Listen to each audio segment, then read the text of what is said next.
Good morning to all of you. कल के lecture में इकोनॉमिक्स का इंट्रोडक्शन आपको दिया गया था। आज उसी विषय को आगे बढ़ाते हुए हम नेचर ऑफ इकोनॉमिक्स, अर्थशास्त्र की प्रकृति का अध्ययन हम करेंगे। देखिए छात्रों, अर्थशास्त्र की प्रकृति के संदर्भ में दो विचारधाराएं अपने अपने विचार बताती है। कुछ अर्थशास्त्री इकोनॉमिक्स को विज्ञान की भांति मानते हैं, कुछ अर्थशास्त्री इकोनॉमिक्स को कला की भांति मानते हैं। ये दो जो स्ट्रीम है, विज्ञान और कला। पहले नेचर को समझने से पहले आपको ये क्लियर करना पड़ेगा कि विज्ञान क्या है और कला क्या है। विज्ञान एक ऐसा विषय है जिसमें, या यूं कह सकते हैं, ज्ञान की वह शाखा जिसमें क्रमबद्ध और व्यवस्थित वास्तविक ज्ञान को पढ़ा जाता है, वो विज्ञान होता है। जिसमें भावनात्मक संबंधों को पढ़ा जाता है, नैतिकता पर बल दिया जाता है, ऐसे विषय को कला कहा गया है। तो कुछ अर्थशास्त्री अर्थशास्त्र को विज्ञान मानते हैं, कुछ अर्थशास्त्री कला मानते हैं। जो अर्थशास्त्री अर्थशास्त्र को विज्ञान मानते हैं, वो एक तर्क देते हैं कि जिस प्रकार विज्ञान में सार्वभौमिक नियम काम करता है, उसी प्रकार अर्थशास्त्र में भी नियम काम करते हैं। फॉर एग्जाम्पल हम ये कह सकते हैं, जैसे कोई उपभोक्ता किसी वस्तु का उपभोग करेगा, कोई उपभोक्ता किसी वस्तु का उपभोग करेगा, तो उस वस्तु का उपभोग करने के बाद उस वस्तु से प्राप्त संतुष्टि धीरे धीरे घटेगा। तो यहां दो क्रियाएं हो रही है। एक तो वस्तु का उपभोग करना और उपभोग करने के बाद संतुष्टि का जो स्तर है वो घटना। ये दो क्रियाएं हो रही हैं। तो एक इसमें कॉज बन रहा है और एक उसका इफेक्ट बन रहा है। तो वस्तु का उपभोग करना, ये तो कॉज बन रहा है, और उसका उपभोग करने के बाद जो घटना घट रही है, संतुष्टि का घटना जो है, वो उसका इफेक्ट आ रहा है। तो यहां अधिकांश अर्थशास्त्री इकोनॉमिक्स को विज्ञान मानते हैं, जबकि कुछ अर्थशास्त्री जो है वो कला के तौर पर अर्थशास्त्र का अध्ययन करते हैं, और वो कहते हैं कि जिस प्रकार कला में भावनात्मक संबंधों का अध्ययन होगा, उसी प्रकार अर्थशास्त्र में भी उन संबंधों को पढ़ा जाएगा। अब यदि हम इकोनॉमिक्स को एज ए साइंस, विज्ञान मानते हैं, तो एक विवाद का प्रश्न ये होता है कि किस प्रकार का विज्ञान है। तो यहां दो प्रकार का विज्ञान निकल कर आता है। एक है वास्तविक विज्ञान, और दूसरा है आदर्श का विज्ञान। Economics as a positive science, economics as a normative science. अब यहां ये रियलिस्टिक अप्रोच को लेकर चल रहा है, ये आइडियोलॉजी को लेकर चल रहा है। तो यहां दोनों को हमें अंतर करना पड़ेगा कि जिन तथ्यों में क्या है, व्हाट इज, जिन तथ्यों में क्या है, व्हाट इज का अध्ययन होगा, वो विषय वास्तविक विज्ञान कहलाएगा। जो ऊपर मैंने एग्जाम्पल अभी आपको बताया कि जहां कारण और उसका प्रभाव दोनों चीजों को पढ़ा जाता है, वो अर्थशास्त्र की विषय वस्तु वास्तविक विज्ञान के तौर पर पढ़ी जाएगी। यदि हम आदर्श की बात करते हैं, तो आदर्श में क्या होना चाहिए,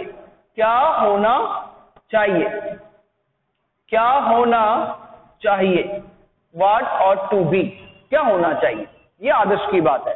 तो जिस विषय वस्तु में क्या होना चाहिए की प्रकृति को पढ़ा जाएगा, उस प्रकार का विषय अर्थशास्त्र में आदर्श विज्ञान के तौर पर माना जाएगा। अब हम कुछ उदाहरण लेकर समझते हैं। जैसे इकोनॉमिक्स का बेसिक नियम है QX is function of PX। ये डिमांड लॉ है। मांग का नियम है। मांग के नियम को आपको पहले क्लासों में बताया गया था कि मांग के नियम का मतलब होता है अन्य बातों के यथावत रहते हुए मांग मात्रा और कीमत में विपरीत संबंध होता है। तो यहां दो घटक हमने लिए है, एक क्वांटिटी है मांग मात्रा, दूसरा प्राइस है। तो दोनों के बीच में एक संबंध बन रहा है। और संबंध किस प्रकार का बन रहा है कि प्राइस, कीमत जो है, यदि ये इंक्रीज होती है तो इसका सीधा सा इफेक्ट आता है कि क्वांटिटी डिक्रीज होती है, घटती है। इसी प्रकार यदि प्राइस डिक्रीज होती है तो क्वांटिटी इंक्रीज होती है। तो कारण क्या बन रहा है इसमें? कारण हमेशा चरों के बीच में जो राइट साइड का जो चर होता है वो हमेशा कॉज होता है, और उस कॉज को देखा जाता है लेफ्ट साइड के चर पर इफेक्ट के तौर पर। तो यहां कीमत का बढ़ना, तो निश्चित सी बात है कि यदि किसी वस्तु की कीमत बढ़ेगी तो उसका सीधा सीधा प्रभाव किस पर आएगा? उसकी मांग मात्रा पर आएगा। तो ये कारण बन रहा है, ये इसका इफेक्ट बन रहा है। तो कहने का मतलब यहां क्या है, व्हाट इज का अध्ययन हो रहा है।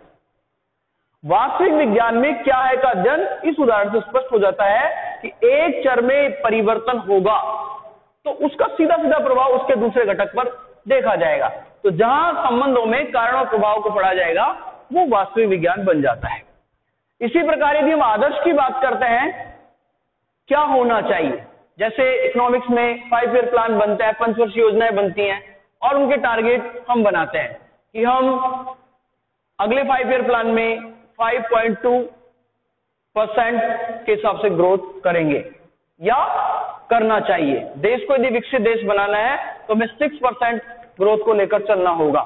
तो यहां लेकर चले नहीं, हम लेकर चलना होगा। इसका मतलब क्या होना चाहिए। अभी यह घटना वास्तविक नहीं है, केवल काल्पनिक है, एथिक्स पर डिपेंड कर रही है। इसलिए हम कह सकते हैं आदर्श का विज्ञान क्या होना चाहिए कि जैसे हम जीवन निर्वाह की बात करते हैं कि जीवन निर्वाह के लिए 300 रुपए प्रतिदिन एक मजदूर को मिलना चाहिए। अब ये आदर्श की बात है, कहने में अच्छी लग रही है कि 300 रुपए मिलना चाहिए, लेकिन वास्तव में एक मजदूर को 8 घंटे काम करवाने के बाद 300 रुपए मजदूरी नहीं दी जाती। यदि ये मजदूरी इसको वास्तव में 300 रुपए दी जाए तो ये किस प्रकार का विज्ञान बन जाएगा? वास्तविक विज्ञान बन जाएगा, क्या है का विज्ञान बन जाएगा। इसलिए अर्थशास्त्र की प्रकृति को दोनों विज्ञानों में बांधा गया है कि अर्थशास्त्र कुछ स्थिति में वास्तविक विज्ञान बन जाता है, क्या है का अध्ययन करता है, और कुछ स्थिति में आदर्श का विज्ञान बन जाता है जिसमें क्या होना चाहिए। तो दोनों में जो अंतर निकल कर आता है, अब यदि हम यहां से छोटा क्वेश्चन भी बनाए, कई बार एग्जाम में इस प्रकार का क्वेश्चन आता भी है कि वास्तविक विज्ञान और आदर्श विज्ञान में कोई दो अंतर करिए, तो छात्रों आपको यहाँ इसके दोनों के जो मीनिंग डिफाइन हमने किया है उसके आधार पर आप इसके अंतर को बता सकते हैं। पहला अंतर आप बता सकते हैं मीनिंग के आधार पर, अर्थ के आधार पर, कि ऐसा विज्ञान जिसमें वास्तविक तथ्यों को पढ़ा जाएगा वो वास्तविक विज्ञान कहलाएगा, जिसमें काल्पनिक और आदर्श के तथ्यों को पढ़ा जाएगा वो आदर्श विज्ञान कहलाएगा। दूसरा, आप इस विषय वस्तु के आधार पर ले सकते हैं कि वास्तविक विज्ञान में क्या है का अध्ययन किया जाता है और आदर्श के विज्ञान में क्या होना चाहिएगा। यहां संबंधों पर बल नहीं दिया गया है, यह वास्तविक घटनाओं पर बल दिया गया है, यहां संबंधों पर बल दिया गया है। तो इस प्रकार से आप 2-3 अंतर इसमें निकालकर दोनों का आप समायोजन कर सकते हैं। अंततः निष्कर्ष तौर पर हम ये कह सकते हैं कि ना तो अर्थशास्त्र विज्ञान की भांति काम करेगा, ना अर्थशास्त्र कला की भांति काम करेगा। मूलतः अर्थशास्त्र की प्रकृति विज्ञान भी नहीं हो सकती। जिस प्रकार विज्ञान में कंप्लीट रूप से परफेक्ट कैलकुलेशन को पढ़ा जाता है, वैसे कैलकुलेशन को इकोनॉमिक्स में नहीं पढ़ा जाएगा। तो इस तथ्य से हम ये कह सकते हैं कि अर्थशास्त्र की प्रकृति विज्ञान की नहीं हो सकती, और ना हम ये कह सकते हैं कि अर्थशास्त्र की प्रकृति केवल एथिक्स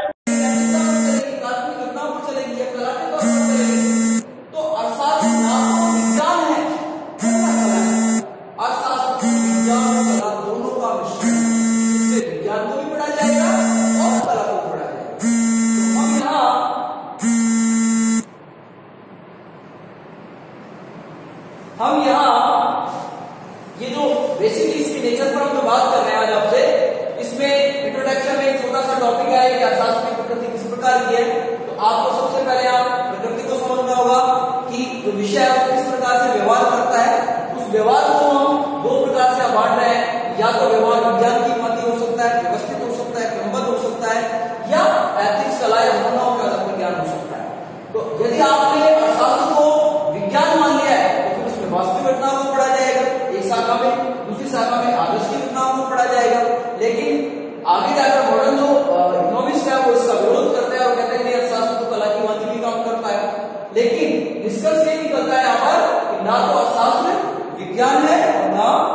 कला। तो हम दोनों को लेकर चलेंगे, अर्थशास्त्र विज्ञान भी है और कला भी है। इस रूप में हम इस विषय को पढ़ते हैं। इसमें इंट्रोडक्शन में अब इससे अगला जो टॉपिक है वो अर्थशास्त्र की दो मुख्य शाखाएं हैं, उनका इंट्रोडक्शन में हमें करना होगा। तो हम अर्थशास्त्र की शाखाओं को पहले वाले लेक्चर में आपको बता चुके हैं। उसमें बताया गया था कि सबसे पहले 1933 के अंदर एक विद्वान में है रेगनार फ्रिस, उन्होंने 1933 में ओस्लो विश्वविद्यालय के प्रोफेसर है रेगनार फ्रिस। उन्होंने 1933 में अर्थशास्त्र की दो बेसिक ब्रांच डेवलप की है, जिनमें से एक जो शाखा है उसको बोला गया है व्यष्टि अर्थशास्त्र और दूसरी जो शाखा है उसको बोला गया है समष्टि अर्थशास्त्र। देखिए छात्रों, व्यष्टि अर्थशास्त्र जो होता है उसको आप माइक्रोइकोनॉमिक्स के तौर पर पढ़ते हैं MICR, और जो समष्टि अर्थशास्त्र होता है इसको आप पढ़ते हैं मैक्रोइकोनॉमिक्स के तौर पर MSCR। ये अर्थशास्त्र की दो सबसे महत्वपूर्ण शाखाएं हैं, इनके आधार पर ही इकोनॉमिक्स आगे बढ़ेगा। अब हम सबसे पहले दोनों शब्दों की उत्पत्ति के ये बात करेंगे यहाँ पर। तो ये जो व्यष्टि शब्द है जो अंग्रेजी भाषा के माइक्रो से बना है, व्यष्टि जो अंग्रेजी भाषा का माइक्रो बनता है, इस शब्द की उत्पत्ति ग्रीक भाषा के MIKROS, इसको लिखेंगे हम मिक्रोस। ये ग्रीक लैंग्वेज का शब्द है, ग्रीक जिसका शाब्दिक अर्थ होता है छोटा, लघु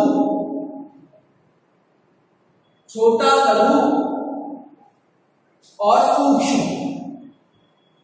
इस आधार पर आप इसका अर्थ निकाल सकते हैं कि जो व्यष्टि है वो अंग्रेजी में माइक्रो कहलाता है। इस माइक्रो शब्द की उत्पत्ति ग्रीक लैंग्वेज, ग्रीक भाषा के मिक्रोस से हुई है और मिक्रोस का शाब्दिक अर्थ होता है छोटा, लघु या सूक्ष्म। उसी के आधार पर हम समष्टि अंग्रेजी में इसको मैक्रो कहते हैं और इस मैक्रो की जो उत्पत्ति है वो भी ग्रीक भाषा से हुई है और ये है MAKROS, मैक्रोस। इसको लिखा जाता है मैक्रोस।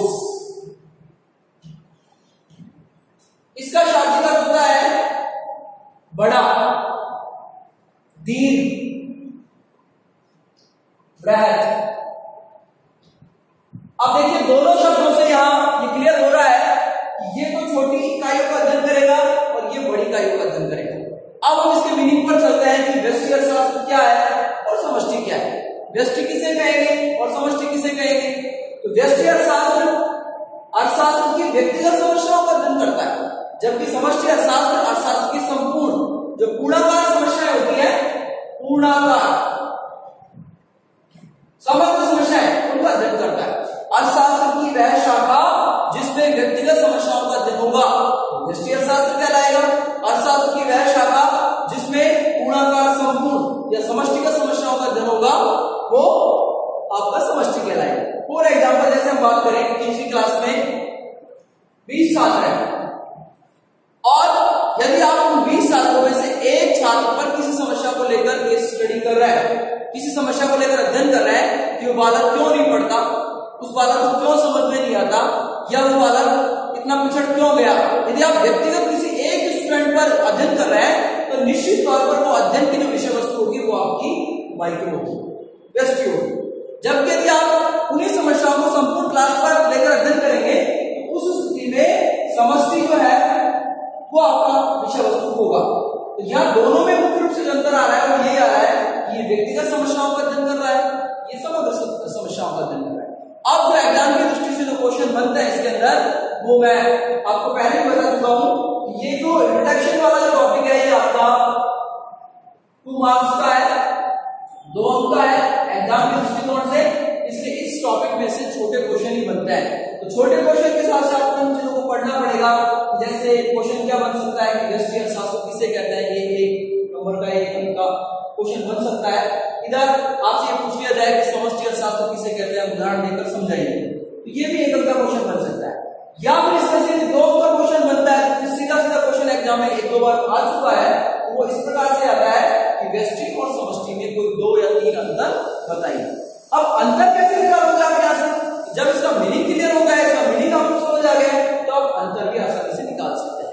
पहला अंतर है मीनिंग के आधार पर हम देखते हैं, तो यहां आपको लिखना पड़ेगा कि अर्थशास्त्र की वह शाखा या वह विषय जिसमें व्यक्तिगत समस्याओं का अध्ययन होगा वो व्यष्टि कहलाएगा, जिसमें समग्र समस्याओं का अध्ययन होगा वो समष्टि कहलाएगा। तो कहने का मतलब एक अंतर हो गया अर्थ के आधार पर। दूसरा अंतर हो जाएगा, दूसरा अंतर हम इस प्रकार से कह सकते हैं कि इसके अंदर समष्टिगत प्राचार, समष्टिगत प्राचार स्थिर होंगे, किसमें? व्यष्टि। और यहां व्यष्टिगत प्राचार स्थिर होंगे, व्यष्टिगत प्राचार। अब छात्रों यहां आपके लिए प्राचार शब्द नया है, पैरामीटर। इस प्राचार का मतलब क्या होता है? प्राचार का मतलब होता है चर, घटनाएं। हमने व्यष्टि को माना है, हमने व्यष्टि को माना है कि जिसमें एक व्यक्ति या एक इकाई का अध्ययन होगा।